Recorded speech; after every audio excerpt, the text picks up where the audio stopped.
Welcome to the Short Funk Podcast. I'm Tom Barbalet. I recorded a podcast about this and I thought to myself, should I put this podcast out? I don't really like the direction that this podcast is going. I'm trying very heavily not to engage with any political discussion on Facebook. I did post a few things associated with, I just think the media in this country is so completely paid for that it really is very extraordinary. I don't really have much to say about that aside from the fact that, the CNN firings and things like that. Just finding lists of journalists in the WikiLeaks emails that are being paid off for explicitly by the DNC currently. I'm in no way a Republican, but I'm really, really shocked to the core associated with the DNC's behaviour. And it almost satirises the Republicans in some really extreme sense. In any case, the thing that I wanted to talk to here is associated with how statistics are collated, how polls are generated, associated with telephone surveying, but also associated with poll bias.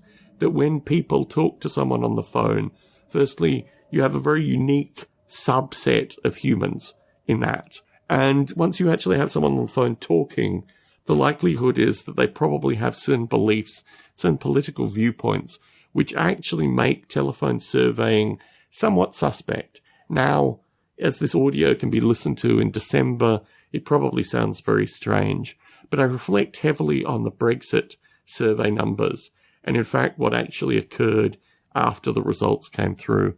Not just the idea of telephone surveying, that people who answer telephone surveys are of a particular bent, but also that people will lie in telephone surveys. And what's called, I think, the Bradley effect, where people in telephone surveys for a long period of time said, yes, they were going to be voting for the African-American representative, Mr. Bradley, but instead they didn't vote for him on election day. I'm in two minds. My perspective is that the way surveys are done, and also you have to take a step back here.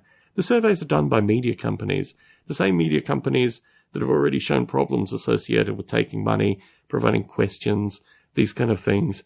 Very, very suspicious associated with the information that is provided by organizations that actually profit from the election process. They're not disinterested in any meaningful sense. So when I look at the surveys, I don't really get a sense that the election is pre-called at all. What concerns me here, particularly associated with the incidents of violence, is associated with a Trump victory. And as it is currently, I'm relatively mindful that there's a solid possibility, potentially, of a Trump victory.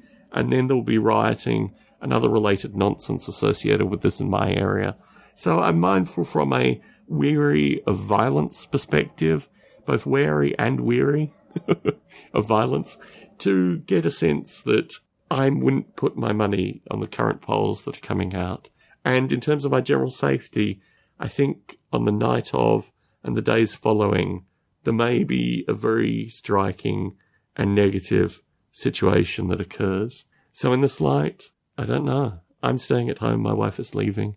We'll see what happens. Tom Barbalet in San Jose, signing out.